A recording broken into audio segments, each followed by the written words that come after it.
Auzubillahiminash-shaytanir-rajeem. Bismillahir-rahmanir-rahim. A very good morning, dear students. From today onward, we are going to start the recording of classes for class 12th and class 11th.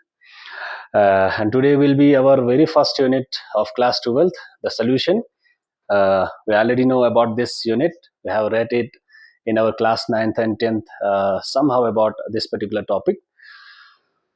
And हमें ये बताते हुए बहुत खुशी हो रही है कि हम क्लास 11th और क्लास 12 के लिए एक सीरीज ऑफ क्लासेस चला रहे हैं on our YouTube channel in which we will conduct all the units in term of recording, जिसमें आपके सारे लेक्चर्स होंगे, उसके बाद प्रीवियस ईयर के क्वेश्चंस होंगे, एक्सरसाइज के क्वेश्चंस होंगे और बहुत सारे कॉन्सेप्ट्स होंगे जो आपको नीट जेई तक लेके जाएंगे. हमने क्लास 11 के लिए भी रिकॉर्डिंग शुरू किया है, लेकिन क्लास 12 का जो क्लासेस है वो पहले अपलोड होगा owing to the importance of examination. तो ये यूनिट शुरू करने से पहले मैं आपको एक छोटा सा कहानी सुनाने जा रहा हूँ. द कहानी इज समथिंग लाइक दैट. इस साल हमारे बहुत सारे students is the first batch of CBSE students CBSE के एग्जाम में अपीयर हुए हैं. उस एग्जाम के बेसिस पे हमारे क्लासेस में बहुत सारे स्टूडेंट्स बैठे थे. इन टर्म ऑफ केमिस्ट्री में अगर बात करूं तो कुछ बच्चे मेरे पास आए, बोले सर बहुत ज़्यादा टफ लेवल के क्वेश्चंस हमें देखने को मिले इस साल फर्स्ट टाइम सीबीएसई में. उसी क्लास में बैठे हुए कुछ बच्चे मेरे पास आए और बोले सर बहुत सिंपल से क्वेश्चन हमें लगाए, बहुत इजीली सॉल्व हो रहा था, मतलब बहुत ज़्यादा कॉन्सेप्ट लग रहे थे, कम टाइम में ज़्यादा क्वेश्चन हम सॉल्व कर पा रहे थे. तो इन दो डिफरेंस का एक ही क्लास में सारे स्टूडेंट्स बैठा हुआ है. उसी एक क्लास में से कुछ पार्ट को वो टफ लगा, कुछ स्टूडेंट्स को वो ज्यादा टफ नहीं लगा, वो इजीली सॉल्व कर पाए. उसका एक ही रीजन हो सकता है sir. The reason is they don't have conceptual clarity of class 11th. That's why they are getting a lot of difficulty in solving questions in class 12th. जैसे बहुत सारे कॉन्सेप्ट्स हैं ऑर्गेनिक केमिस्ट्री में class 12th के, जो that is directly proportional to the exercises of class 11th. आपका class 11th जितना ज्यादा इफेक्टिव होगा, जितना ज्यादा क्लियर होगा, जितना ज्यादा कॉन्सेप्चुअली क्लियर होगा, आपको उतना ज्यादा क्लास 12th के जो क्वेश्चन है वो सॉल्व करने में मजा आएंगे सर. जैसे कुछ इफेक्ट्स हैं हमारे क्लास 11th में, जैसे हाइपर कॉन्जुगेशन है, रेजोनेंस है, इंडक्टिव इफेक्ट है, वो सारे आपको एप्लीकेशन पार्ट है आपका class 12th. Those knowledges which you have already read in class 11th, you have to apply that in your class 12th, that you have to bear in your mind. So आपको class 11 बहुत अच्छी तरह clear करना है. तो हम उसी lineage में ये क्लासेस इस साल तैयार कर रहे हैं कि क्लास 11 के भी सारे कॉन्सेप्ट्स अच्छे से आपको समझा दे और उसको कैसे क्लास 12th में अप्लाई करना है. On that part we are also doing work. So without wasting much time, let's start the very first unit of class 12th, the solution. I hope everything is visible to you, and we are improving day by day in making these videos very clear and very effective to you. We are inviting a lot of suggestions and improvements from you, but अभी जितना हमारे पास resources हैं, we are using that to make this video more resourceful. लेकिन कुछ comments भी आए थे हमारे इंस्टाग्राम पेजेस पे कि सर आपकी वीडियोस में जो लाइटिंग है वो हमें थोड़ा कम दिख रहा है. तो इस जितना अच्छा आपको ये बोर्ड दिख रहा है, बस that is our main motto and our voice should be very clear to you. That too we are keeping in mind. For now my voice is very clear to you and the board is extremely good and visible to you. That's what our motto is. So let's start the topic, solution. And before starting the unit, first of all, let's have a look at what is in the syllabus this year. And this year we have this type of solutions, expression of concentration of solutions of solids in liquids. Like हम जब भी किसी भी solution की बात करते हैं उसका कोई ना कोई कंसंट्रेशन होता है, या तो हम मोलैरिटी के टर्म में उसको मेजर करते हैं, या नॉर्मैलिटी के टर्म में, या मोलैलिटी के टर्म में. वो सारे कंसंट्रेशन टर्म्स हम एक एक करके क्वेश्चंस के साथ डिटेल में करेंगे. Solubility of gases and liquids, जिसमें आपको हेनरीज लॉ बहुत डिटेल में पढ़ना है. Raoult's law, colligative properties, 4 colligative properties है सिलेबस में, वो पिछले साल भी था, इस साल भी है डिटेल में. That is relative lowering in vapor pressure, the first colligative property. Second is elevation in boiling point. Third is depression in freezing point, and the last one is osmosis.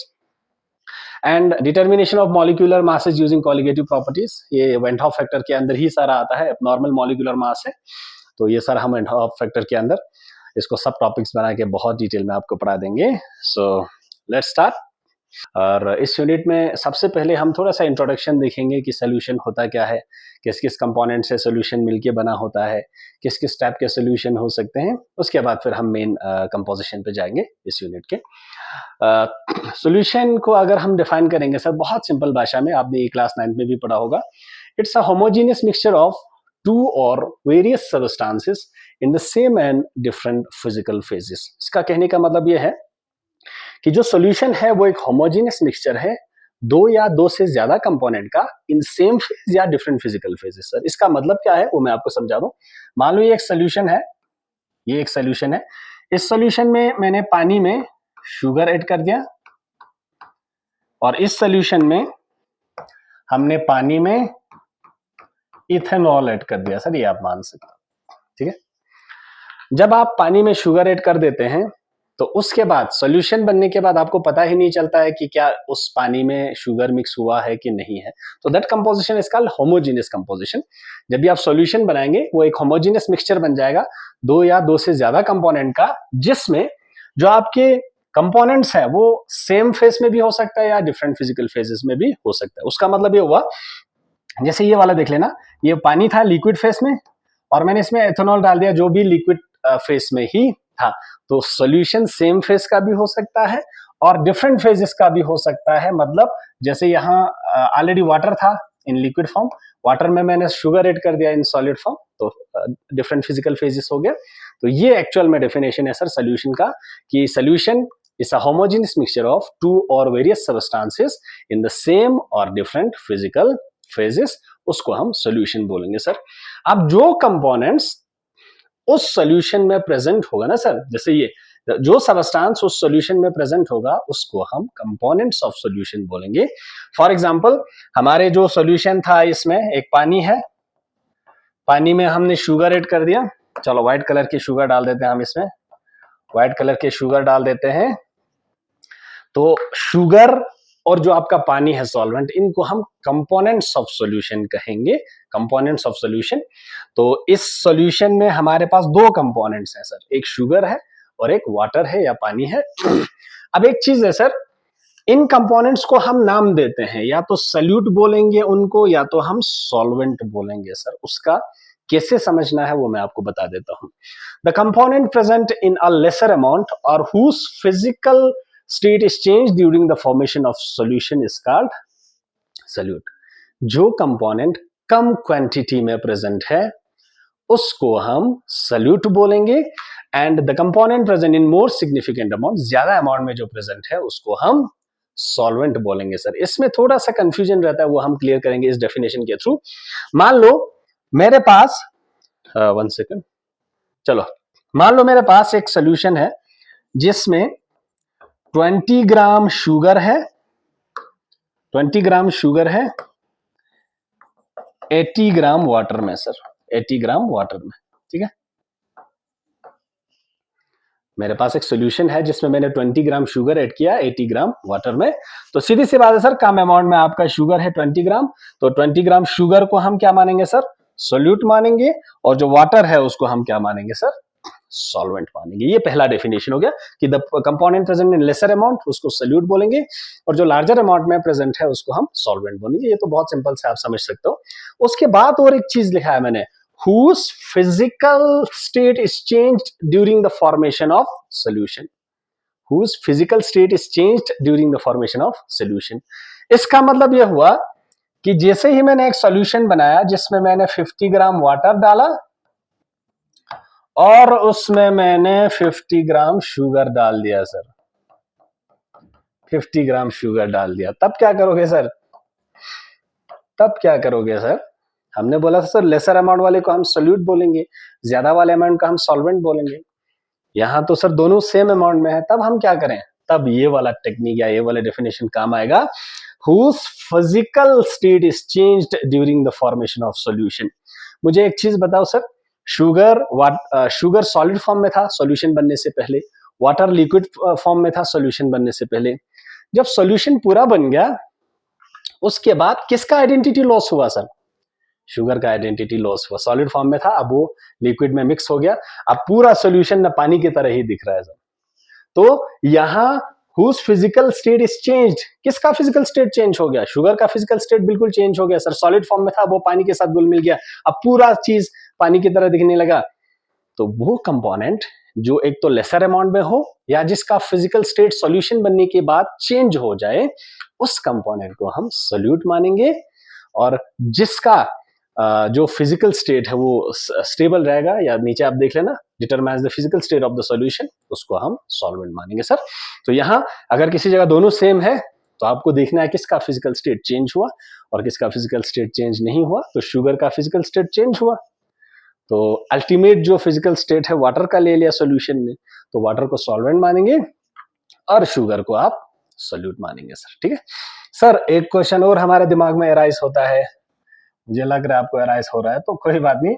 अब मैंने किया सर यहाँ 50 gram water add किया, sorry 50 gram water में हमने 50 ग्राम ethanol add किया sir, दोनों liquid form में। आप क्या करेंगे सर? इथेनॉल भी लिक्विड फॉर्म में है, आपका वाटर भी लिक्विड फॉर्म में है, तो क्या करोगे आप सर? यहाँ एक लेबोरेटरी का एनालॉजी चलता है कि जब भी दोनों लिक्विड फॉर्म में है तो आप लेबोरेटरी टर्म में आपको एक फ्रीडम दिया जाता है, you can consider any one of it as solute and any one of it as solvent। लेकिन लेबोरेटरी टर्म में एक बहुत खूबसूरत चीज रहता है, मान लो इसमें आपने इथेनॉल लिया, ठीक है, इसमें आपने वाटर लिया, चलो वाटर को थोड़ा सा कलर चेंज कर लेते हैं सर, इसमें आपने वाटर लिया, ठीक है।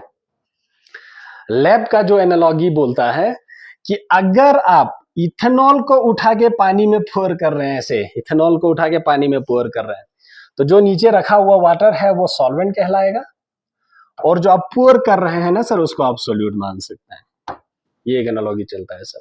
और अगर ऐसा हुआ आप वाटर को इथेनॉल में पोर कर रहे हैं उठा के, तो वाटर को सोल्यूट मानना है और इथेनॉल को आपको सॉल्वेंट मानना है सर। ये कोई बड़ा हार्ड एंड फास्ट रूल नहीं है आपको वो करना है, ऐसा कोई भी आप मान सकते हैं, ये लेबोरेटरी टाइप का एनालॉजी है। बाकी अदरवाइज थ्योरेटिकल केमिस्ट्री में आपको ऑप्शन दिया जाता है, you can consider any one of it is solvent and any one of it is solute, that's how it goes. ठीक है, बहुत डिटेल में आपको बताया ये सारा। नेक्स्ट है सर हमारा, किसी भी सॉल्यूशन में कितना कंपोनेंट प्रेजेंट है, उस बेसिस पे सॉल्यूशन बहुत टाइप्स के हो सकते हैं सर। सबसे पहला है हमारा, depending upon the total components present in the solution. पहला है बाइनरी सॉल्यूशन, क्लास 12 के सिलेबस में सिर्फ यही होगा, इससे ज्यादा नहीं। In class 12 you have to study all the terms in respect to binary solutions only। आपके जितने भी कोलिगेटिव प्रॉपर्टीज हैं, जितने भी चीजें इस यूनिट में है, जितने भी न्यूमेरिकल्स हैं, उसमें सिर्फ दो कंपोनेंट्स होंगे सर, एक सोल्यूट होगा और एक सॉल्वेंट होगा, बस, उससे ज्यादा नहीं। जिन सॉल्यूशंस में, मान लो ये एक सॉल्यूशन है आपका, इसमें एक सोल्यूट है और एक सॉल्वेंट है, ठीक है सर, उनको हम बोलते हैं बाइनरी सॉल्यूशन सर। जिस सॉल्यूशन में सिर्फ दो कंपोनेंट प्रेजेंट होते हैं, एक सोल्यूट और एक सॉल्वेंट, उसको हम बाइनरी सॉल्यूशन बोलेंगे। और यही आपके सिलेबस में इस साल है सर, इससे ज्यादा नहीं है। टर्नरी सॉल्यूशन, जहां तीन कंपोनेंट्स अगर होंगे, तो मान लो मेरे पास एक सॉल्यूशन है, इसमें एक तो पानी है, वाटर, उसके ऊपर मैंने ऐड कर दिया सर सॉल्ट, और थोड़ा सा मैंने ऐड कर दिया शुगर, दो सोल्यूट ऐड कर दिया और एक सॉल्वेंट है पानी, तीन कंपोनेंट्स हो गए सर इस बार हमारे सॉल्यूशन में। So that type of solution is called ternary solution. Trinary नहीं बोलते हैं, बहुत सारे बच्चे इसमें कंफ्यूज हो जाते हैं sir, TERNARY, ternary, look at like this, ternary solution। and the last one here I have mentioned is quaternary solution। Quaternary मतलब आप समझ गए होंगे सर, चार कंपोनेंट। कैसे होंगे चार कंपोनेंट? मान लो मेरा एक सॉल्यूशन है जिसमें मैंने पानी तो ऐड किया हुआ है एज अ सॉल्वेंट, अब ऊपर से मैं तीन चीज और ऐड करूंगा सर, एक तो मैं शुगर ऐड करूंगा, सॉल्ट ऐड करूंगा, और मैंने एक लेमन का कुछ ऐड किया है इसमें, है ना, लेमन आप जानते हो। तो तीन सॉल्यूट यूज किया, एक सॉल्वेंट, चार कंपोनेंट हो गए sir total. So the solution which contains four components are called as quaternary solution. So ये एक टर्म है जिसमें डिफरेंट टाइप के सॉल्यूशंस को हम ले सकते हैं कि कितना कंपोनेंट उसमें प्रेजेंट है उस हिसाब से। ठीक, very clear? Okay sir, so this is in your syllabus, types of solution on the basis of solute and solvent present in your solution. Normally ना सर हमारे पास जो solution के टाइप्स है ना वो तीन मेन टाइप है। एक है गैसियस सॉल्यूशन, एक है सर लिक्विड सॉल्यूशन और एक है सॉलिड सॉल्यूशन। ये सारा ऑन द बेसिस, ये क्लासिफिकेशन किया है on the basis of whether the solute and solvent is liquid, solid और gas। सबसे पहले इनकी क्लासिफिकेशन का छोटा सा बेस बता दूं। जिन सॉल्यूशंस का जो सॉल्वेंट है ना वो सॉलिड होगा उन सबको हम सॉलिड सॉल्यूशंस बोलेंगे। जिन सॉल्यूशंस का सॉल्वेंट फेस लिक्विड फॉर्म में होगा उन सबको हम लिक्विड सॉल्यूशंस बोलेंगे। और जिन सॉल्यूशंस का सॉल्वेंट फेस गैसियस फॉर्म में होगा उन सबको हम बोलेंगे गैसियस सॉल्यूशन। सर ये पहचान करने का तरीका है। अब देखो सर, या तो ये तो हमने मान लिया गैसियस सॉल्यूशन में सॉल्वेंट हमेशा गैस होगा, लिक्विड सॉल्यूशन में सॉल्वेंट हमेशा लिक्विड होगा और सॉलिड सॉल्यूशंस में सॉल्वेंट हमेशा आपका क्या होगा सर? सॉलिड होगा। अब दूसरा चीज जो है सॉल्यूट है आपका वो डिफर करेगा। देखो जैसे यहाँ सॉल्यूट गैस भी हो सकता है, लिक्विड भी हो सकता है, सॉलिड भी हो सकता है। लिक्विड तो सेम रहेगा, जो आपका सॉल्यूट है वो गैस हो सकता है, लिक्विड हो सकता है, सॉलिड हो सकता है। और जो आपका सॉलिड सॉल्यूशन है उसमें आपका सॉल्यूट गैस भी हो सकता है, लिक्विड भी हो सकता है और सॉलिड हो सकता है। उसी बेसिस पे हम इनको gaseous, liquid and solid solution में क्लासिफाई करेंगे सर। एग्जांपल बहुत सारे हैं, जैसे गैसियस सॉल्यूशन में सॉल्यूट भी गैस है आपका, सॉल्वेंट भी गैस है, mixture of oxygen nitrogen gas हमारा एटमॉस्फेयर ले लीजिएगा आप। ठीक है, liquid in gas chloroform mixed with nitrogen gas, ये एक एग्जांपल है। Solid gas camphor in nitrogen gas, बहुत सिंपल से एग्जांपल्स है। Gas in liquid oxygen dissolve in water, सीधी सी बात है सर, जो पानी हमारे एक्वेटिक एनिमल्स डिजॉल्व ऑक्सीजन ही लेते हैं पानी में से, वो एक एग्जांपल है यहाँ। लिक्विड लिक्विड मैंने अभी पहले ही इसमें बताया हमारे स्लाइड में, यहाँ पे इथेनॉल और पानी के एग्जांपल वही आप ले सकते हैं। सॉलिड लिक्विड तो दुनिया भर के एग्जांपल्स हैं सर, शुगर को पानी में डालो, सॉल्ट को पानी में डालो, ग्लूकोज, सुक्रोज, जो भी आता है आपके दिमाग में वो सारा सॉलिड लिक्विड सॉल्यूशन है, जिनको हम लिक्विड सॉल्यूशंस स्पेसिफिकली बोलते हैं। उसके बाद गैस सॉलिड, जैसे solution of hydrogen in palladium है जो हम कैटलिस्ट वगैरह में की तरह यूज करते हैं। लिक्विड सॉलिड है amalgam of mercury with sodium. And solid solid है कॉपर डिसॉल्व्ड इन गोल्ड। तो ये सारे टाइप्स ऑफ सॉल्यूशन है। एक होता है sir liquid solution, gas solution and solid solutions. ये कैसे पहचानना है sir? On the basis of their solvent. अगर आपका सॉल्वेंट सॉल्यूट है तो सॉलिड सॉल्यूशंस कहलाएंगे, लिक्विड है तो लिक्विड सॉल्यूशन, और गैस है तो आप उसको गैसियस सॉल्यूशन कहलाएंगे sir. Just remember the examples, so it's not that much important. Now, sir हमारा जो भी सॉल्यूशन बनता है उनको हम किसी न किसी कंसंट्रेशन टर्म्स में उनको हम उस सॉल्यूशन का जो कंसंट्रेशन है वो हम मेजर करते हैं सर। तो बहुत सारे कंसंट्रेशन टर्म्स है। There are various methods for determining the strength of the solution which are as follows. किसी भी सॉल्यूशन का, मान लो मेरे पास एक एसिड है, HCl है, H2SO4 है, फॉस्फोरिक एसिड है, मुझे पहचानना है सर इसमें से कौन सा एसिड स्ट्रॉन्ग है, कौन सा वीक है। तो कैसे पता करेंगे सर? तो उन सब को पता करने का तरीका या उनके डिफरेंट कंसंट्रेशन टर्म्स को पता करने का तरीका है हमारे पास। बहुत सारे टर्म्स हैं इसमें, मास परसेंटेज है, मास बाय वॉल्यूम है, इन सब को हम एक एक करके डिस्कस करेंगे सर, और इनके ऊपर हम न्यूमेरिकल करते जाएंगे। सबसे पहले क्या क्या कंसंट्रेशन टर्म्स है वो हम एक बार डिस्कस करते हैं यहाँ पे। सबसे पहला है सर हमारा mass by mass percentage, W by W percentage भी लिखते हैं इसको मास बाय मास भी बोलते हैं। दूसरा है sir volume by volume percentage. तीसरा है सर हमारा वॉल्यूम बाय वॉल्यूम परसेंटेज, ये मास बाय वॉल्यूम। चौथा है ppm, और सबसे इंपॉर्टेंट है यहाँ mole fraction, molarity, molality and normality. ठीक है सर, ये सारे कंसंट्रेशन टर्म्स हैं जो इस साल हमारे क्लास 12 के सोल्यूशन यूनिट में यूज होगा, और इनके ऊपर बहुत अच्छे अच्छे न्यूमेरिकल्स बनते हैं sir in NEET examination, JEE examination and in your class 12 also.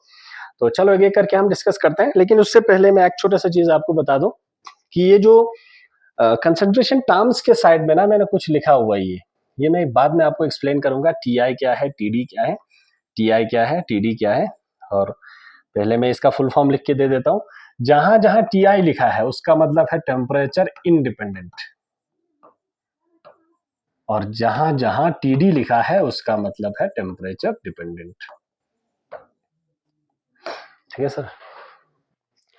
जो जो टर्म्स के आगे TI लिखा है वो टेम्परेचर के ऊपर डिपेंड नहीं करता, दे आर टेम्परेचर इंडिपेंडेंट। और जो जो TD लिखा है वो सारे टेम्परेचर डिपेंडेंट है।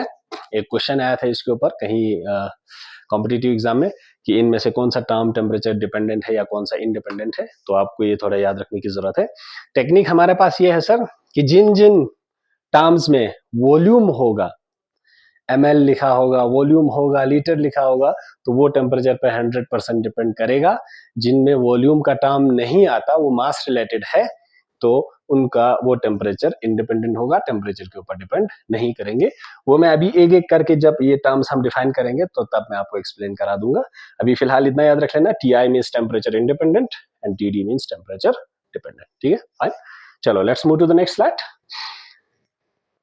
कंसंट्रेशन टर्म्स में जो सबसे पहला है that is mass percent, mass by mass percent भी बोलते हैं, W बाय W परसेंट भी इसको बोलते हैं, शॉर्ट में मास परसेंट ही इसको बोला जाता है सर। पहले it represents the mass of a component in 100 gram of solution. इसको समझाने से पहले बहुत सारे बच्चे ये पूछते हैं सर इतना कुछ तो हमने पढ़ा, कहाँ यूज होता है ये सब। पहले मैं यूज बताऊंगा फिर इसको समझा दूंगा। ये एक हमारा कॉम्प्लाई करके क्रीम आता है सर, क्लोबिटासोल प्रोपियोनेट क्रीम करके। This is a type of steroid cream जो स्किन इन्फेक्शंस वगैरह में दिया जाता है। तो इसमें ना सर क्लोबिटासोल प्रोपियोनेट जो है दैट इज ओनली 0.05% W/W। उसके डब्बे के बाहर लिखा है सर क्लोरोक्रिजोल है 0.10% W/W। तो ये W/W का जो कॉन्सेप्ट है वो मेडिसिन वगैरह में बहुत यूज होता है। तो पहले इसको डिफाइन करते हैं, फिर हम इसका पूरा एक्चुअल मतलब आपको बता देंगे। इसका वेट बाय वेट पर्सन या मास बाय मास पर्सन या मास परसेंट, ये mass of A component represent करता है इन 100 ग्राम ऑफ सोल्यूशन। मान लो इसका फार्मूला आप यहां लिख लेना sir, mass percent is equal to mass of that component in solution divided by total mass of solution into 100। इसके लिखने के दो तरीके हैं सर, या आप मास परसेंट को ऐसे भी लिख सकते हैं, mass percent is equal to mass of solute divided by mass of solution into 100। ऐसे भी आप लिख सकते हो, कोई बात नहीं, mass of solution into 100। There are two formulas. ये है mass of that component solution, मतलब सोल्यूट का भी निकाल सकते हो आप, या दूसरी और कंपोनेंट्स उसमें प्रेजेंट है उसका भी मास परसेंट निकाल सकते हो। स्पेसिफिकली ऐसे भी लिखते हैं, mass percent is equal to mass of solute divided by mass of solution into 100। ठीक है सर। अब पहले मैं छोटा सा एक एग्जांपल देके आपको समझा देता हूं। मैंने कहा कि किसी सॉल्यूशन में NaOH प्रेजेंट है 5% weight by weight, 5% weight by weight. इसका मतलब ये हुआ कि 5 ग्राम NaOH प्रेजेंट है 100 ग्राम ऑफ सॉल्यूशन में सर, 100 ग्राम ऑफ सॉल्यूशन। ये जो भी W/W परसेंट हम कैलकुलेट करते हैं वो हमेशा 100 ग्राम के ही रेफरेंस में करते हैं, इसीलिए बोला गया it represents the mass of a component eight 100 gram of solution. बहुत सारे बच्चे ये सोचते हैं सर इस पे तो डायरेक्ट क्वेश्चन आज तक नहीं आए। आते हैं सर क्वेश्चन इस पे, मोलैरिटी पूछा जाता है मास परसेंट देके। ठीक है सर, मोलैरिटी पूछा जाता है मास परसेंट देके। तो जब आपको मास परसेंट का कॉन्सेप्ट नहीं पता तो मोलैरिटी ऑटोमेटिकली नहीं कर पाएंगे, इसीलिए इसको समझ के जाना। मैंने कहा, और एक एग्जांपल लेते हैं सर इसका, पहले इसका मतलब समझ लेना। 7% W/W H2SO4 मैंने कहा सर, क्या मतलब होगा इसका? 7% मीन्स कितना ग्राम? 7 ग्राम H2SO4 प्रेजेंट होगा कितने ग्राम में सर? बस 100 ग्राम सोल्यूशन में। एक सोल्यूशन होगा जिसमें 7 ग्राम प्रेजेंट होगा H2SO4, टोटल जो सोल्यूशन का मास है वो 100 होगा, तो 100 माइनस 7 करो, उतना मास ऑफ सॉल्वेंट बन गया। तो ऐसे W/W कैलकुलेट किया जाता है। और यहां देख लेते हैं आप, बोला गया है क्लोबिटासोल प्रोपियोनेट है 0.05% W/W। ठीक है सर, आई होप आपको दिख रहा होगा 0.05% W/W। इसका मतलब ये हो गया कि इस क्रीम में 0.05 ग्राम क्लोबिटासोल प्रोपियोनेट प्रेजेंट होगा 100 ग्राम के सॉल्यूशन में। ठीक है सर, ठीक है। मान लो यहां तो 30 ग्राम लिखा है, अगर 100 ग्राम होता तो 0.05 ग्राम होता, 30 है तो उस हिसाब से रेशियो निकाल लेना, उतना ही होगा। लेकिन मास बाय मास परसेंट 100 ग्राम में ही निकालना है, इसमें दवाई में 0.05% W/W है, तो 100 ग्राम के सोल्यूशन में 0.05 ग्राम है क्लोबिटासोल प्रोपियोनेट। ये इसका इन्फ्लुएंस होता है सर, ठीक है। तो इसमें कोई कंफ्यूजन नहीं होना चाहिए। Mass of A component in 100 gram of solution जब रिप्रेजेंट करते हैं तो उसको मास परसेंटेज बोला जाएगा। एक क्वेश्चन करते हैं तो आपको पूरा ज्यादा क्लियर हो जाएगा, इसमें देख लेना बेटा। ये है आपका क्वेश्चन। मास पे ये एक न्यूमेरिकल क्वेश्चन है। बोला गया calculate the W/W% of 20 gram of NaOH dissolved in 100 gram of solution. हमारे पास दो फार्मूला था सर, दो नहीं एक था, अब उसको दो तरीके से लिख रहे थे। जैसे मैंने जो आपको दिया मास of solute divided by mass of solution into 100, mass of solution into 100, यही फार्मूला आप हमेशा याद रख लेंगे सर, ठीक है। तो यहाँ 20 ग्राम NaOH है, तो NaOH आपका सोल्यूट होगा। कितना ग्राम है सर? 20 ग्राम। तो लिख लेना W/W% is equal to mass of solute है 20 ग्राम डिवाइडेड बाय, अब 100% क्लियर है, जब भी मास परसेंट दिया है तो 100 ग्राम में ही होगा, डिवाइडेड बाय 100 ग्राम, क्योंकि इन्होंने लिखा है सोल्यूशन, तो सोल्यूशन तो 100 ग्राम ही होगा, इंटू 100 कर देना बेटा, ठीक है। ग्राम और ग्राम कैंसिल, 100 और 100 कैंसिल, तो W/W% आया इसका 20% सर। कितना है? 20%। हमने बोला था आपको 20% मींस 20 ग्राम 100 ग्राम सोल्यूशन में, वही तो बोल रहे हैं, देखो 20 gram of NaOH dissolved in 100 gram of solution, उसका वेट बाय वेट परसेंट निकालना है तो 20% ही आएगा सर। बहुत सारा क्लियर है ये, ठीक। अब अगर सोल्यूशन नहीं दिया होगा तो थोड़ा सा ध्यान रखना है सर आपको। जैसे ये क्वेश्चन है आपका, ये calculate the W/W% of 20 gram of ethyl alcohol dissolved in 100 gram of solution. हाँ ये है एक क्वेश्चन, ठीक है। चलो कर लेते हैं ये भी वैसे ही। W/W% इज इक्वल टू, फिर से वही मास ऑफ दैट कंपोनेंट या मास ऑफ सोल्यूट, ऐसे ही लिख लेना आप, कोई बात नहीं, divided by mass of solution into 100, ठीक है सर। ये आपका फार्मूला था। अब मास ऑफ सोल्यूट दिया गया है 20 ग्राम, ठीक है, तो ये हो गया 20 gram divided by mass of solution कितना है, 100 ग्राम दिया हुआ है, इनटू 100, फिर से वही आएगा सर, ठीक है। 100 कैंसिल, ग्राम ग्राम कैंसिल, तो W/W% आएगा आपको 20% इसका आंसर। लेकिन सर अगर क्वेश्चन थोड़ा सा, चलो पहले नेक्स्ट करते हैं क्वेश्चन। ये है सर, ये इस पे बेस्ड नहीं है, कोई बात नहीं, इस पे मैं एक क्वेश्चन, एक्चुअल में ये थोड़ा सा मॉडिफिकेशन था क्वेश्चन, इसमें फिर से सोल्यूशन आ गया, मैं अब करवा देता हूँ आपको ये। आप स्क्रीनशॉट ले लीजिएगा इफ यू विश, अदरवाइज मैं इसका इंक इरेज करके थोड़ा सा क्वेश्चन में एडिट कर लेता हूँ थोड़ा सा, ताकि आपको क्लियर हो जाए कि इसको कैसे सॉल्व करना है, ठीक है। इसको डिस्कार्ड करके, ये एक्चुअल में था सर हमारा, ये था 80 ग्राम ऑफ सॉल्वेंट। ऐसे क्वेश्चन आता है सर 20-20 में, ठीक है। ओके बेटा, ये क्वेश्चन अगर आ गया तो सुन लेना। Calculate the W/W% of 20 gram of ethyl alcohol dissolved in 80 gram of solvent. ये आ जाता है कभी कभी क्वेश्चन, तब आपको जल्दीबाजी नहीं करना है। यहाँ चले गए क्या?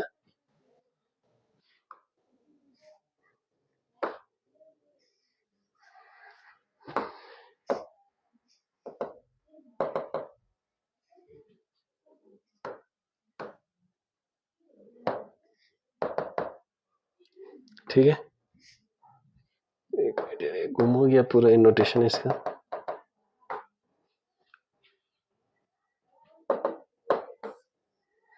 अच्छा ये अच्छे से ये नहीं हुआ, एंड शो, ठीक है। हाँ आ गया बेटा, सुनो, सुन लेना बेटा। अब W/W% निकालना है, आप सभी को फार्मूला इसका पता है, mass of solute divided by mass of solution into 100, ठीक है।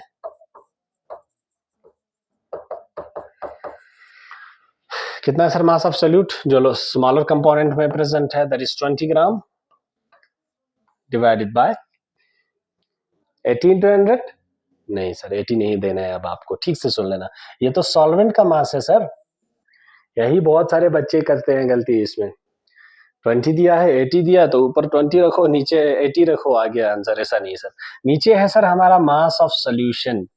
सोल्यूशन तो सिर्फ सॉल्वेंट से भी नहीं बनता, सोल्यूट से भी नहीं बनता, दोनों को मिक्स करने पे बनता है। तो मास ऑफ सोल्यूशन बनेगा सोल्यूट प्लस सॉल्वेंट का मास इनटू 100। ठीक है, तो 20 डिवाइडेड बाय 100 ग्राम इंटू 100, फिर से वही आया सर। ठीक है, ग्राम और ग्राम कैंसिल, तो 20% आपका W/W%, इसका आंसर आ जाएगा सर। क्लियर है, बहुत सिंपल सा क्वेश्चन है, लेकिन कभी कभी इसमें डेंसिटी का टर्म आ जाता है, वो हम नेक्स्ट उसमें करेंगे, तो इसको अच्छे से देख लीजिएगा बेटा। ये बहुत इजी है क्वेश्चंस, लेकिन इस पे हम इसलिए ज्यादा फोकस किया जा रहा है क्योंकि you have to calculate some other terms like molarity, normality, molality, लेकिन दिया होगा मास परसेंटेज, तो आपको आइडिया होना चाहिए कि अगर मास परसेंटेज दिया है तो उसको कैसे सल्यूट का मास और सॉल्वेंट का मास वहां से कैलकुलेट करके आगे क्वेश्चन सॉल्व करना है। इसके नेक्स्ट क्वेश्चन है जो W/V पे बेस्ड है, उस टाइम हम आपको इसके बारे में डिटेल में बता देंगे सर। ठीक है, चलो, ये था हमारा mass by mass percent. I hope आपको समझ आया होगा। हमारा V/V%, जिसको हम वॉल्यूम बाय वॉल्यूम परसेंट भी बोलते हैं। अब एक बहुत याद रखने का तरीका है सर, पहले वो मैं टेक्निक आपको बता दूं। याद रखने का तरीका ये है, जैसे हमारे पास 3 टर्म है इस टाइप के, एक है W/W%, एक है W/V%, एक है V/V%। ठीक है, इन तीनों फार्मूलों को याद रखने का एक बहुत खूबसूरत तरीका है। ये जो लेफ्ट साइड वाले टर्म है ना, उनको आपको सोल्यूट के लिए यूज करना है, सोल्यूट के लिए यूज करना है। जैसे फॉर एग्जांपल मैं यहां लिख लेता हूं एक, जैसे मैं W/W लिख लेता हूं फॉर एग्जांपल, तो W/W का फार्मूला है, देखो इस साइड में वेट है तो ऊपर वेट ही लिखना है या मास ही लिखना है। मास ऑफ लेफ्ट वाला हमेशा सोल्यूट के लिए है, डिवाइडेड बाय जो राइट वाला है ना वो सोल्यूशन के लिए, फिर भी W है, देखो W है तो मास है, तो आप फिर से लिख लेना मास ऑफ सोल्यूशन इनटू 100 आपको साथ में लिख देना है, तो ये फार्मूला बन जाता है सर। उसी तरह आपको वेट बाय वॉल्यूम का अगर फार्मूला लिखना है तो आपको लेफ्ट वाला सोल्यूट के लिए है लेकिन W है, मास है, तो पहले मास लिखना है, W/V% का फार्मूला लिखना है, तो ऊपर लिखना है आपको मास ऑफ सोल्यूट डिवाइडेड बाय, देखो राइट साइड में वॉल्यूम है तो नीचे वॉल्यूम ऑफ सोल्यूशन होगा, हमेशा नीचे हमेशा सोल्यूशन होगा सर और कुछ भी नहीं, इनटू 100 ये करना है। ठीक है, और V/V% अगर लिखना होगा तो ऊपर वाला सोल्यूट नीचे वाला सोल्यूशन इनटू 100 करना है, सॉरी, तो देख लेना। तो लेफ्ट साइड में वॉल्यूम है तो अब ऊपर लिखना volume of solute divided bye, फिर से राइट साइड में वॉल्यूम है तो नीचे वॉल्यूम लिखना है, लेकिन किसके लिए, हमेशा सॉल्यूशन के लिए, इनटू 100 कर देना। इससे इनका फार्मूला याद रखने का तरीका बहुत सिंपल है सर। W/W में ऊपर मास ऑफ सोल्यूट होगा, नीचे मास ऑफ सोल्यूशन, क्योंकि नीचे भी मास है, इनटू 100। वेट बाय वॉल्यूम में ऊपर मास होगा लेकिन सोल्यूट का मास of solute divided by mass, sorry नीचे V है तो volume of solution into 100। V/V है तो ऊपर भी वॉल्यूम होगा नीचे भी वॉल्यूम, ऊपर सोल्यूट होगा नीचे सोल्यूशन होगा, इनटू 100 आपको करना है। तो ये फार्मूले से याद रखने का तरीका है, बहुत ज्यादा सिंपल। तो दोबारा करते हैं इसको। देखो सर, वॉल्यूम परसेंटेज हमने मास बाय मास में बोला था कि कितना मास प्रेजेंट है 100 ग्राम सॉल्यूशन में, उसी तरह ये है कितना वॉल्यूम प्रेजेंट है किसी कंपोनेंट का 100 ml सॉल्यूशन में। मैं फिर से इस टर्म को एक बार डिफाइन करता हूं। यहां पे मैंने बोला कोई सॉल्यूशन 5% वेट बाय वॉल्यूम है, सॉरी V/V कर रहे हैं तो हम V/V ही लिखते हैं, V/V है। इसका एक्चुअल मतलब क्या होता है, इसका मतलब होता है सर कि देखो लेफ्ट साइड में V है तो 5 ml होगा ऑफ सोल्यूट जो भी है, राइट साइड में भी वॉल्यूम है तो इन 100 ml सॉल्यूशन में से। फिर से मैंने एक दवाई का एग्जांपल यहां पे दिया है, पैरासीटामोल जो इन्फ्यूजन है, जब भी किसी पेशेंट का सर्जरी वगैरह होता है या वो स्ट्रॉन्ग पेन में होता है तो ये इन्फ्यूजन 1.0% वेट बाय वॉल्यूम हमारे पेशेंट्स को दिया जाता है इंट्रावीनस इंजेक्शन के थ्रू, इसीलिए लिखा है इधर इंट्रावीनस इन्फ्यूजन ओनली, इसको वेंस में ही इन्फ्यूजन देना पड़ता है। ये जो पैरासीटामोल है बेटा, इसके ऊपर लिखा हुआ है, मैं आपको एक बार दिखा देता हूं इसे। यहाँ 1% वेट बाय वॉल्यूम है, 1% वेट बाय वॉल्यूम है सर। इसका मतलब ये हुआ कि 1.0 ग्राम वेट बाय वॉल्यूम, तो पहले ग्राम होगा ऑफ सोल्यूट, सोल्यूट क्या है यहाँ पैरासीटामोल, कितने में 100 ml सॉल्यूशन में सर। इसीलिए तो वेट बाय वॉल्यूम लिखा, weight by volume, sorry V by V कर रहे हैं, मैंने इधर डब्ल्यू बाय वी वाला लगा दिया, कोई बात नहीं, ये आप ऐसे समझ लेना। मान लो यहाँ वी बाई वी होता तो हम बोलते हैं कि 1.0 ml ऑफ परिस्टोमॉल इन 100 ml ऑफ सोल्यूशन, तो ये करेंगे। वी बाई वी का देख लेते हैं, इधर रखा होगा, ये हो गया वॉल्यूम बाय वॉल्यूम, ठीक है, मास बाय वॉल्यूम, थोड़ा सा आगे पीछे हुआ, कोई बात नहीं, देख लेना बेटा। यहां अगर मान लो मैं और एक एग्जांपल लेता हूं, इधर लिखा होता 1.0% H2SO4, ठीक है, तो इसका मतलब ये हुआ 1 ml V by V लिखा है, V by V, तो इस साइड वाला वॉल्यूम है फिर से, तो 1 ml H2SO4 प्रेजेंट होगा 100 ml सॉल्यूशन में। ये आपको याद रखना चाहिए सर, जब आप बाद में हम क्वेश्चंस करेंगे ना, उसमें आपको पता चलेगा कि कैसे इसको रिलेट करना है। तो this is how it goes, and इसका फार्मूला है वॉल्यूम ऑफ दैट कंपोनेंट या volume of solute.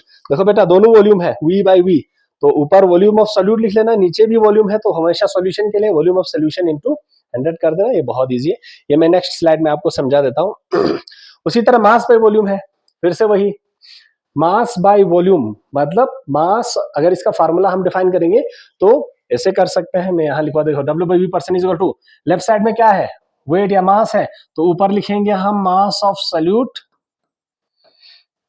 Divided by, देखो राइट साइड में वी है तो नीचे वॉल्यूम ऑफ सॉल्यूशन लिखना पड़ेगा, वॉल्यूम ऑफ सॉल्यूशन इंटू 100, बस ये इसका फार्मूला बन गया। लेकिन इसका इन्फेरेंस आपको जानना है सर, वो सबसे ज्यादा इंपॉर्टेंट है, उसके लिए हम ये वाला एग्जांपल एक बार लेंगे, ये वाला वेट बाय वॉल्यूम, ये अभी मैं वी बाय वी में आपको समझा रहा था, लेकिन थोड़ा इस इधर ये क्रॉस हो गया। ये paracetamol infusion which is used in extreme pain, जब सर्जरी के बाद अगर किसी पेशेंट को जरूरत पड़ता है तो ये इन्फ्यूजन के तौर पे दिया जाता है पैरास्टामोल, पीसीएम इंजेक्शन करके भी ये आता है। तो ये है sir 1.0 W by V, weight by volume या मास बाय वॉल्यूम जो भी आप मानते हो। तो इसका मतलब हुआ कि 1 ग्राम पैरासीटामोल प्रेजेंट है पर 100 ml सॉल्यूशन में, ठीक है सर, एक सॉल्यूशन है, ठीक है, उस 100 ml के सॉल्यूशन में 1 ग्राम आपको पैरासीटामोल दिया गया है, तो इस हिसाब से ये यहाँ पे लिखा गया बेटा paracetamol infusion 1.0% wait by volume, तो वेट सॉल्यूट के लिए है, तो 1% वेट मतलब 1 ग्राम पैरासीटामोल इन 100 ml सॉल्यूशन। तो ये मेडिसिन इंडस्ट्री में बहुत ज्यादा यूज किया जाता है, तो इसी बेसिस पे ही सारा जो आपके क्रीम्स वगैरह हैं, टॉपिकल एंटीबायोटिक्स हैं, जो हम क्रीम के तौर पे हमारे बॉडी के ऊपर जब एंटीबायोटिक्स वगैरह की जरूरत पड़ता है तो लगाते हैं, या जो ये इन्फ्यूजन्स है पैरास्टामोल वगैरह, वो डब्ल्यू बाई वी के टर्म में ही यूज किया जाता है, या अगर दो लिक्विड को मिक्स किया गया है तो वो वी बाई वी के टर्म में ज्यादातर यूज किया जाता है, सो दैट देयर कंसंट्रेशंस में be related accordingly. So this is how it goes, बहुत ज्यादा सिंपल है सर,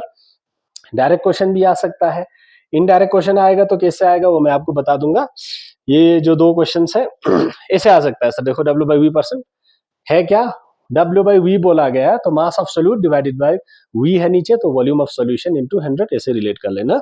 उसके बाद ये वाला क्वेश्चन हमने सॉल्व किया, ये वाला भी हमने किया, तो ये देख लेना बेटा, 3 हमने अभी तक पढ़ा, मैं फिर से यहाँ पे लिख रहा हूँ, डब्ल्यू बाई डब्ल्यू परसेंट पढ़ा, डब्ल्यू बाई वी परसेंट पढ़ा, और वी बाई वी परसेंट पढ़ा, 3 चीज, ठीक है। अगर डब्ल्यू बाई डब्ल्यू आएगा तो देखो लेफ्ट साइड में बी मास है, राइट साइड में मास है, यहाँ मास है, यहाँ वॉल्यूम है, यहाँ वॉल्यूम वॉल्यूम है, तो लेफ्ट साइड वाले को सॉल्यूट के साथ लिख देना, राइट साइड वाले को सॉल्यूशन के साथ लिख देना। जैसा अगर इसका फार्मूला लिखना होगा तो मास है तो लिख लेना mass of solute divided by volume, sorry mass of solution, नीचे भी मास है, देखो मास, मास ऑफ सॉल्यूशन इनटू 100 कर देना, बस ये फार्मूला बन गया इसका।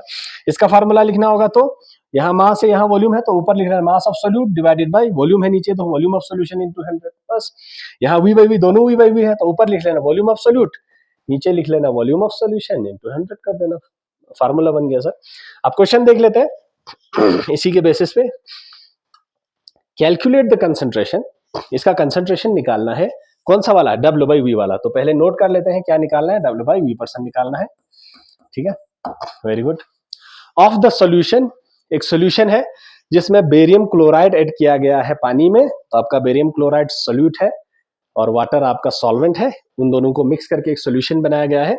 If 10 gram of BCl2 is dissolved in 90 gram of water, और साथ में और एक डाटा दिया गया है सर, डेंसिटी, सर डेंसिटी कहां से आया, यहाँ पे डाटा तो ठीक ठाक है, पहले दिखेंगे सर, बोला गया W/V% लिखने का, तो फार्मूला लिखते हैं, लेफ्ट साइड में मास है तो ऊपर मास एब्सोल्यूट होगा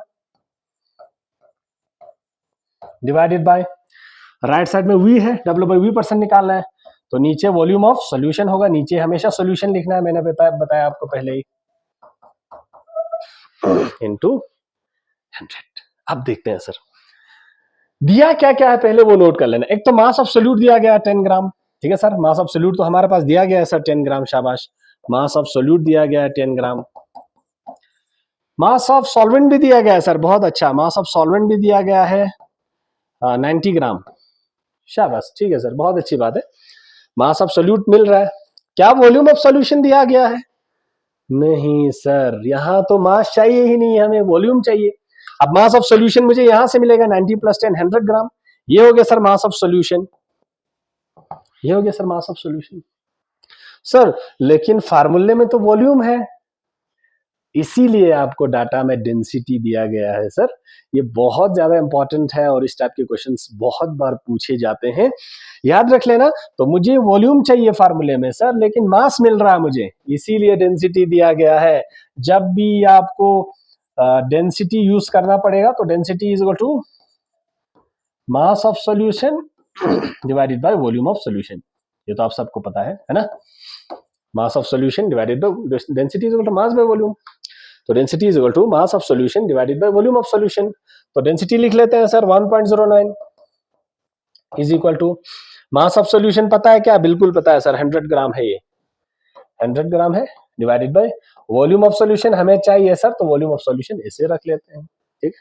तो वॉल्यूम को निकालने के लिए इसको नीचे लाना पड़ेगा, volume of solution is equal to 100 divided by 1.09, ठीक है सर। तो कर लेना कितना होता है इसका, हम 1 मिनट के लिए इसको यहाँ पे 100 डाल देते हैं, ठीक है। तो 109 से 100 को कर लेना बेटा, तो 109.0, तो फिर 9 से कर लेते हैं, 9 9 जा 81, 9 0 0 8, 9 1 जा 9, ठीक है। तो ये हो गया सर 9 9 1 10, तो 8 9 1, चलो 19 आ गया। तो फिर एक और 0 लगा देते हैं, फिर 1 लगा देते हैं, ठीक है। तो 109 हो गया, 9 1 10, तो ऊपर बचा 8, ये हो गया 81, तो और एक 0 लगा दो, तो 0.92 ऑलमोस्ट आ रहा है सर, ठीक है। तो 0.92 इंटू 100, तो नीचे 2 0 लगा देना, तो ऑलमोस्ट 92 पॉइंट समथिंग आ रहा है, ठीक है। तो यही कर लेते हैं आप, यहाँ पुट कर लेना आप वॉल्यूम W/V% में। मास ऑफ सॉल्यूट तो आपको ऑलरेडी दिया हुआ है, कितना है सर, मास ऑफ सॉल्यूट ऊपर रखना है, तो मास ऑफ सॉल्यूट 10 है, वॉल्यूम ऑफ सॉल्यूशन आ गया आपको 92 पॉइंट समथिंग, ठीक है। तो 92 पॉइंट समथिंग आ रहा है, इंटू 100 कर लेना, ठीक है। बस अब इसको सॉल्व कर लेना, आपका सीधे you will get the answer in W/V%, ठीक है सर। यहाँ प्रॉब्लम क्या है, प्रॉब्लम ये है सर आपको पहचानना कि क्या वॉल्यूम दिया गया है। अगर वॉल्यूम नहीं दिया गया है, फार्मूले में वॉल्यूम चाहिए, तो कुछ ना कुछ डाटा एक्सेप्शनल आपको दिया गया होगा, जैसे डेंसिटी दिया है तो डेंसिटी से आप पहले आराम से वॉल्यूम निकाल लेना, फिर उसको वहां पे पुट करके आप अपना क्वेश्चन सॉल्व कर लेना, ठीक है। बहुत ज्यादा सिंपल है, मैं आपको तरीका बता रहा हूँ कैसे सॉल्व करना है, बाकी आप देख लीजिएगा इसको और मेथड जान लेना।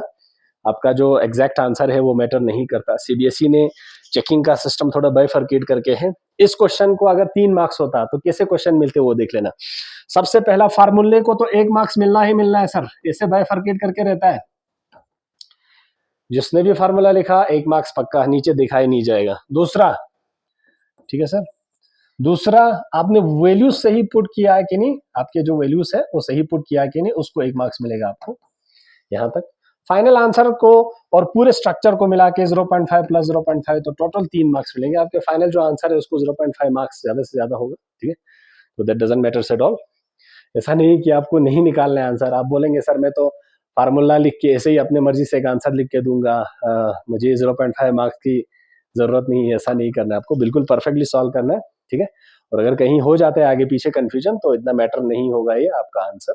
तो एग्जैक्ट आपको कोशिश करना है अच्छे से करने का, नहीं आता कोई बात नहीं, आपको आगे फिर प्रोसीड करना है। उसी क्वेश्चन पे फंसे रहोगे तो आपके सारे इंपॉर्टेंट क्वेश्चंस मिस हो जाएगा। ठीक है, सो दिस टाइप के क्वेश्चंस बहुत पूछते हैं आजकल, जहाँ पे आपको डायरेक्ट डाटा, जैसे पहले हमने 2-3 क्वेश्चन किया था उसमें ना थोड़ा सा डायरेक्ट डाटा दिया गया था, मास एब्सोल्यूट दिया गया था, मास ऑफ सॉल्यूशन दिया गया था, इंटू 100 करो सीधे 10% इस लेवल का। लेकिन कॉन्सेप्चुअली सही है वो, मगर इस टाइप के क्वेश्चंस आजकल बहुत ज्यादा देखने को मिल रहे हैं, तो ध्यान रखिएगा। बहुत सिंपल है, मैं आपको तरीका बता रहा हूँ, थोड़ा सा न्यूमेरिकल कैलकुलेशंस आगे पीछे हो सकते हैं, तो वो आप अपने हिसाब से ठीक कर लेना। तो this is how it goes. ये सीबीएसई में आया हुआ एक क्वेश्चन है, आई डोंट नो ईयर कब है, मैं मेंशन करना भूल गया, लेकिन मेथड ऐसे ही करना है आपको। ठीक है बेटा। उसके बाद ये ये है सर आपका 3 जो मेन कंसंट्रेशन टर्म्स थे, जिनमें सारे लगभग रिलेटेड थे, समझना। एक था आपको मास बाय मास परसेंट, एक था आपका मास बाय वॉल्यूम परसेंट, एक था आपका वॉल्यूम बाय वॉल्यूम परसेंट। तो दिस इज वेरी इंपॉर्टेंट, इस पे थोड़ा ध्यान दे देना। अब इन तीनों में ना सर मैंने आपको एक प्रॉमिस किया था, मैंने आपको एक चीज प्रॉमिस किया था कि लास्ट में मैं आपको बताऊंगा कि टीआई क्या था और टेम्परेचर डिपेंडेंट क्या था और टेम्परेचर इंडिपेंडेंट क्या था, तो वो देख लेना। 3 टर्म है हमारे पास, एक है डब्ल्यू बाई डब्ल्यू परसेंट, एक है sir W by V percent, एक है sir V by V percent. ठीक है, इसका फार्मूला हमने लिख लिया था। ठीक है, चलो मैं यहां लेके आता हूं इसको, आपको यहां देख लेना सर। ये जो मास बाय मास परसेंट है ना, इसमें ऊपर भी मास है, नीचे भी मास है sir. W by W percent की मैं बात कर रहा हूं, जहां सिर्फ मास मास है तो वो मास रिलेटेड है, वो टेम्परेचर के ऊपर डिपेंड नहीं करेगा सर। तो W by W temperature independent है, ये टेम्परेचर के ऊपर डिपेंड नहीं करेगा सर। क्यों? क्योंकि इसमें कोई वॉल्यूम का टर्म नहीं आया। अगर कहीं वी वॉल्यूम आ जाता ना तो ये टेम्परेचर डिपेंडेंट हो जाता, तो सीधे बोल देना W by W percent temperature independent है। उसके बाद नेक्स्ट वाला है आपका वी बाई वी परसेंट। देखो सर, इसमें 100% 2 बार वॉल्यूम आया, देखो एक बार भी आएगा तो चलता, वॉल्यूम वॉल्यूम, तो 100% ये टेम्परेचर डिपेंडेंट है सर, ये टेम्परेचर के ऊपर डिपेंड करेगा। जो वॉल्यूम रिलेटेड है वो टेम्परेचर के ऊपर डिपेंड करता है, और जो सिर्फ मास रिलेटेड है वो टेम्परेचर के ऊपर डिपेंड नहीं करता। तो इसको बोल देना, आप लोग अपने हिसाब से बोल देना और कमेंट कर लेना इसके बारे में कि ये जो डब्ल्यू बाई वी परसेंट है, temperature dependent in temperature independent है, कौन सा है वो आप लोग बता देना नीचे। ठीक है, तो इन सारे लेक्चर्स का स्पेशल नोट्स भी बन रहा है बहुत सिंपल वर्ड्स में, वो मेरे खुद के स्टूडेंट्स बना रहे हैं इनके ऊपर। तो it will also be available after span of time, कुछ दिन के बाद वो भी नोट्स अवेलेबल रहेंगे, आप लोग हमसे पूछ सकते हैं नोट्स के बारे में, आपको मिल जाएगा। ठीक है, बहुत simple, very in lucid language, and all the questions of previous year CBSE solved in the very dignified manner. So you will definitely get that, you can ask us anytime। और जाते हैं सर नेक्स्ट टॉपिक पे। Next topic है फिर से एक concentration term जिसको हम बोलते हैं सर मोल फ्रैक्शन। पहले देख लेते हैं होता क्या है मोल फ्रैक्शन। किसी भी कंपोनेंट का जो मोल फ्रैक्शन है वो डिफाइंड है number of moles of that component divided by total number of moles of all the components present in a solution. बहुत सिंपल सा एक एग्जांपल ले लेते हैं पहले। मान लो मेरा एक सॉल्यूशन है यहाँ, इस सॉल्यूशन में दो चीज मिलके बना है, ए और बी मिलके बना है सर ये सॉल्यूशन। ठीक है, तो कितना कंपोनेंट हो गया? दो। मैंने पहले भी बताया क्लास 12 में जितने भी आपको सॉल्यूशन यूनिट में क्वेश्चंस होंगे, कॉन्सेप्ट्स होंगे, दूसरी चीजें होंगे, कोलिगेटिव प्रॉपर्टीज होंगे, वो सारा बाइनरी सॉल्यूशन के ऊपर बेस्ड होगा, यानी वहां एक सोल्यूट और एक सॉल्वेंट ही होगा, टर्नरी क्वाटरनरी का कोई कॉन्सेप्ट आपको नहीं पढ़ना है। ठीक है, अब ना सर इस सॉल्यूशन में कहा मुझे मोल फ्रैक्शन निकालना है, तो मान लो मुझे ए का मोल फ्रैक्शन निकालना है सबसे पहले, तो बहुत सिंपल सा फार्मूला है मोल फ्रैक्शन निकालने के लिए। मोल फ्रैक्शन हमें ये बताता है कि किसी सॉल्यूशन में टोटल नंबर ऑफ मोल्स दोनों कंपोनेंट्स को मिला के वो पर्टिकुलर कंपोनेंट कितना नंबर ऑफ मोल्स रखता है, वो उसी फ्रैक्शन को हम बोलते हैं sir mole fraction. For example मैं सिंपल भाषा में आपको समझा दूं, जैसे ए का मुझे मोल फ्रैक्शन निकालना है, तो ये सिंबल है काई बोलते हैं या कुछ भी आप समझ लो इसको, मोल फ्रैक्शन ऑफ ए बोलो या काई ऑफ ए बोलो, इज इक्वल टू, तो सबसे पहले लिखना है number of moles of A divided by total number of moles. Total number of moles कैसे निकालेगा? Number of moles of A और number of moles of B को प्लस करके निकालेगा। ठीक है, उसी तरह अगर आप बी के मोल फ्रैक्शंस को निकालना चाहोगे तो ऊपर number of moles of B रखना है, नीचे टोटल रखना है number of moles of A plus number of moles of B. इस सॉल्यूशन में number of moles of A कितना, मोल फ्रैक्शन ऑफ ए कितना है, वो number of moles of A divided by total number of moles. Total number of moles कैसे मिलता है sir? Number of moles of A plus number of moles of B. यहाँ भी total number of moles वैसे मिलेगा, लेकिन ऊपर किसको रखना है हमेशा? जिसका भी आप निकाल रहे हो। देखो यहाँ मोल फ्रैक्शन ऑफ बी निकाला जा रहा है तो number of moles of B ऊपर है, यहाँ मोल फ्रैक्शन ऑफ ए निकाला जा रहा है तो नंबर ऑफ मोल्स ऑफ ए ऊपर है। हम एक छोटा सा एग्जांपल दे देते हैं आपको। मान लो यहाँ पे ए, चलो एक क्वेश्चन ही कर लेते हैं इसके ऊपर सर। पहले ये फार्मूला है, आप नोट कर सकते हो इफ यू विश। तो हम एक काम करेंगे, इसके ऊपर एक छोटा सा सिंपल क्वेश्चन करेंगे। मैं इन अ सॉल्यूशन, या डायरेक्ट बना के दे देते हैं, आपको इजी होगा। ए प्लस बी, ठीक है सर। ए है हमारा 18 ग्राम, या 18 नहीं, ये 40 ग्राम है, ठीक है। एन 36 ग्राम, ये इसको हम वाटर भी मान सकते हैं, या ए इसको हम NaOH मान लेंगे 2 मिनट के लिए, ठीक है। 40 ग्राम NaOH प्रेजेंट है, 36 ग्राम वाटर के साथ एक सॉल्यूशन बना रहा है सर। तो हमें मोल फ्रैक्शन निकालना है दो चीजों का, एक तो एक या NaOH का निकालना है, और मोल फ्रैक्शन निकालना है सर वाटर का, ठीक है। अब मोल फ्रैक्शन का फार्मूला है number of moles of NaOH, जो जिसका निकालना है वो ऊपर रहेगा, नीचे टोटल रहेगा number of moles of NaOH plus number of moles of water. यहाँ भी वैसे वाटर का निकालना है तो ऊपर number of moles of water रहेगा divided by number of moles of NaOH plus number of moles of water. ऐसे आप कर सकते हो, फार्मूला ये रहेगा, ठीक है। अब क्या करते हैं सर, नंबर ऑफ मोल्स तो दिया नहीं है, यहाँ तो मास दिया हुआ है, तो नंबर ऑफ मोल्स निकालने का एक फार्मूला बहुत स्पेशल सा आपने क्लास 9 में पढ़ा होगा। नंबर ऑफ मोल्स निकालने का मास के टर्म में एक बहुत स्पेशल फार्मूला है, number of moles is equal to given mass upon molar mass, ठीक है ना sir. Given mass divided by molar mass, ये करते थे सर, है ना। तो सबसे पहले number of moles of NaOH अलग से निकाल लेते हैं, वाटर अलग से निकाल लेते हैं। तो number of moles of NaOH, given mass कितना है 40 ग्राम, मोलर मास कितना होता है NaOH का, Na का होता है 23, O का होता है 16 और H का होता है 1, है ना। ये इनका इंडिविजुअल एटॉमिक मासेस है या मोलर मासेस है, जो भी आप मान सकते हो। तो हाइड्रोजन का 1 होता है मास, ऑक्सीजन का 16 होता है, सोडियम का 23। तो ऐसे होता है सर आपका 40 मोलर मास, तो ये आ गया 1। उसी तरह वाटर का निकाल लेते हैं, number of moles of water is equal to given mole, ये 36 है given mass divided by molar mass 18 है वाटर का, आप सबको पता है। 2 हाइड्रोजन प्लस 16, 18 आ गया, तो 18 2 जा 36, ठीक है सर। चलो आप डाल देते हैं इस फार्मूले में, number of moles of NaOH आया 1 डिवाइडेड बाय ये इसका आ गया वाटर का 2, तो 1 प्लस 2, तो इसका आ गया आंसर 1/3, ठीक है सर। उसी तरह वाटर का निकाल लेते हैं, ऊपर वाटर है तो इसका 2 आया डिवाइडेड बाय 1 प्लस 2, तो ये हो गया 2/3, ठीक है। इसको हम फ्रैक्शन इसमें भी निकालेंगे, पॉइंट में भी, तो आप अपने हिसाब से निकाल लेना। जैसे 3 1 जा 3, 3 6 जा 18, 3 6 जा 18, है ना, तो 0.67 हो गया ये, और इसका हो गया सर 0.33, यही आ गया, ठीक है सर।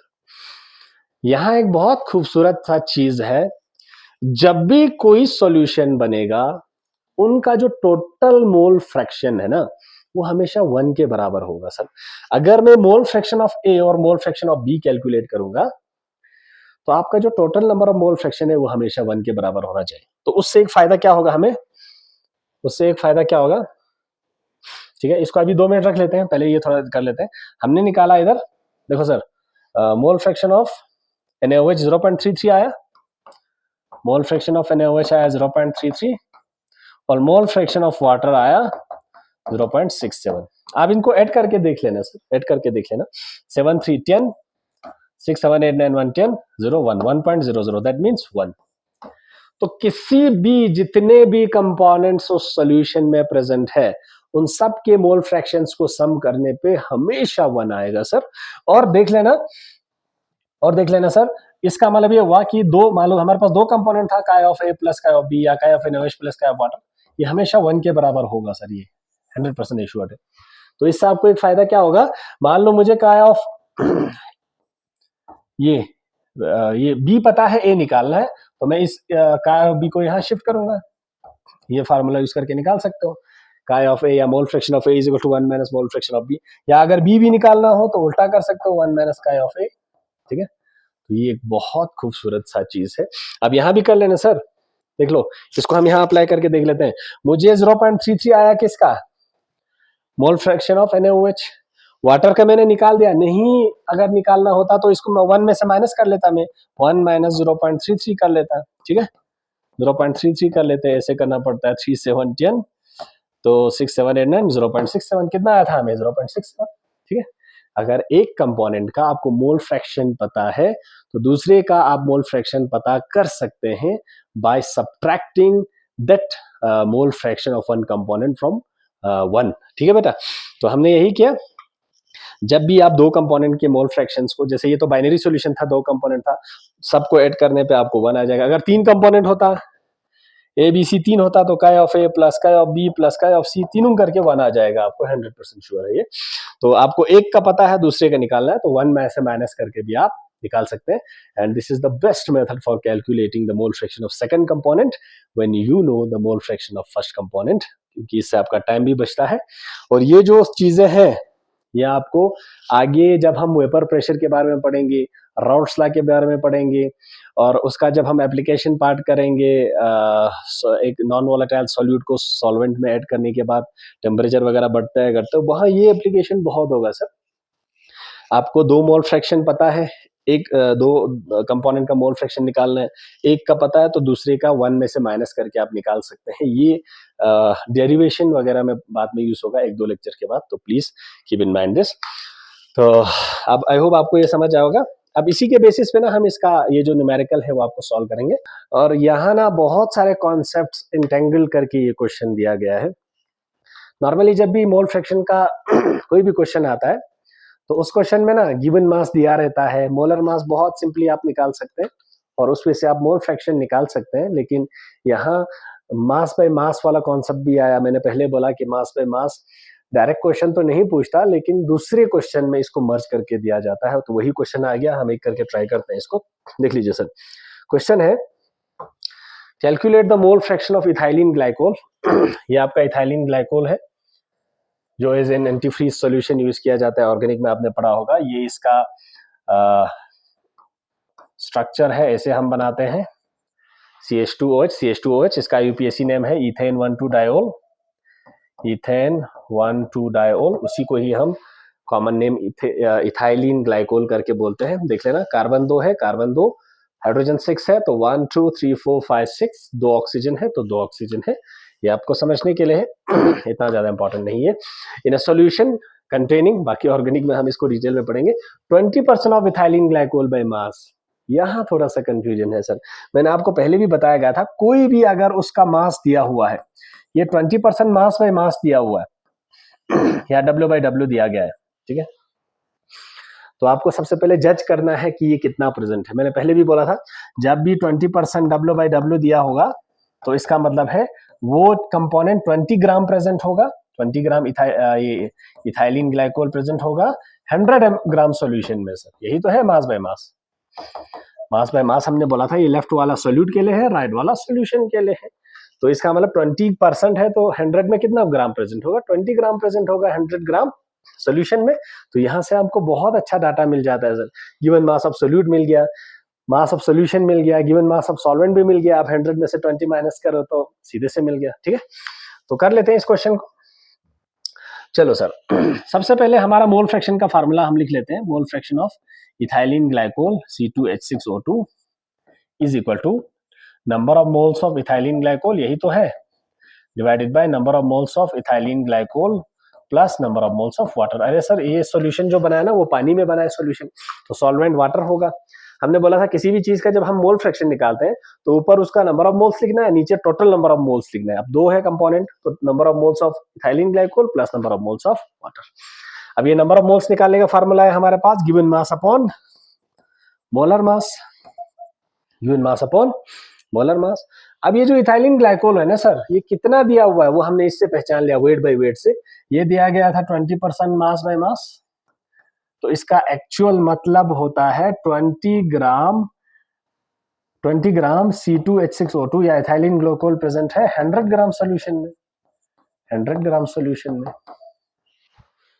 क्लियर सी बात है सर, 20% वेट बाय वेट है, तो 20 ग्राम इथाइलिन ग्लाइकोल प्रेजेंट होगा 100 ग्राम सोल्यूशन में। तो वेट ऑफ सोल्यूट तो आ गया 20 ग्राम, वेट ऑफ सोल्यूशन भी आ गया 100 ग्राम। तो अगर मुझे वेट ऑफ सॉल्वेंट चाहिए या मास ऑफ सॉल्वेंट चाहिए, तो वो मैं क्या करूंगा सर, 100 माइनस 20 करूंगा, mass of solution minus mass of solute, तो 80 ग्राम आ गया। सब क्लियर हो गया सर, सॉल्वेंट हमारा पानी है यहाँ पे, बस। अब निकालेंगे नंबर ऑफ मोल्स। तो इथाइलिन ग्लाइकोल का number of moles given mass upon molar mass, given mass कितना दिया गया है 20, मोलर मास कितना होता है सर निकाल लेना आप, कार्बन 2 है तो 12 इंटू 2 24, डायरेक्ट लिख लेते हैं, प्लस 6 1 जा 6 प्लस 16 2 जा 32, तो 12 2 3 4 5 6 62 ग्राम इसका मास आ रहा है, तो डिवाइडेड बाय 62 कर लेना बेटा। तो डिवाइड कर लो आप, बहुत इजी है, खुद से ट्राई कर लेना, 0.0 लगा देना, 6 3 18 180, सॉरी 180 नहीं, 3 2 जा 6 186 है, तो 6 4 10 14 और एक जीरो लगा दे दो, 2 है, 2 2 जा 4 6 2 जा 12 124, तो 6 16 160, 6 18 ज्यादा हो रहा है, तो फिर से 2 से करना, तो 0.322 आ रहा है इसका नंबर ऑफ मोल्स। किसका sir, number of moles of ethylene glycol आ रहा है 0.322, यहाँ लिख लेते हैं 0.322, ठीक है सर। उसके बाद कर लेते हैं number of moles of water निकाल लेते हैं सर, बहुत सिंपल है। Number of moles of water is equal to, given mass कितना है इसका 80, अरे सर 20 ग्राम सोल्यूट था तो सॉल्वेंट 80 ही बचेगा, डिवाइडेड बाय मोलर मास 18 है, कर लेने इसको डिवाइड, 4.44 समथिंग आ रहा है इसका, है ना, 4.44 आएगा, अब इसको अच्छे से देख लेना। उसके बाद नंबर ऑफ मोल्स दोनों का आ गया सर, तो इसमें पुट करते हैं, divided by number of moles of ethylene glycol, फिर से वही प्लस 4.44 है, ठीक। तो उसके बाद इसको ऐड कर लेते हैं बेटा, 0.322 डिवाइडेड बाय 42642, अच्छा 4.44 है ना, 0.322 4.762 है, 4.762, ठीक है।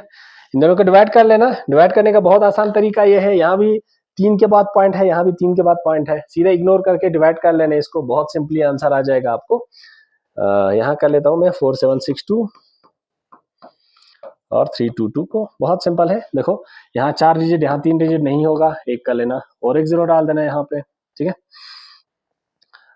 7 4 जा 28, तो 8 4 जा 32 तो ज्यादा हो जाएगा, तो 7 से कर लेते हैं, 7 2 जा 14, 7 6 जा 42 143, 7 7 जा 49, 50 51 52 53, 7 4 जा 28 29 30 31, ओह ज्यादा हो रहा है बेटा, सॉरी 0.6 से कर लेना, 6 2 जा 12, 6 6 36 137, 6 7 जा 42 43 44 45, 28 28, ये ठीक है बेटा, ठीक है।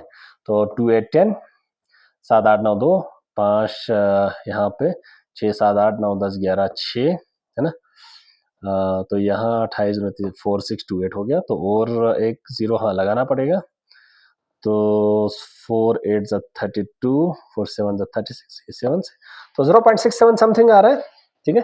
कैलकुलेट करना थोड़ा ट्रेन कर लेना सर, 0.67 ऑलमोस्ट आ रहा है इसका मोल फ्रैक्शन ऑफ इथाइलिन ग्लाइकोल। अब वाटर का निकालने की जरूरत नहीं है सर, मैंने बोला अगर आपको एक का पता है तो दूसरे को उसमें से 1 में से माइनस कर लेना, 1 माइनस 0.67, तो whatsoever you get is the mole fraction of water, क्योंकि दोनों कंपोनेंट के मोल फ्रैक्शन का जो सम है वो 1 के बराबर अल्टीमेटली आना चाहिए।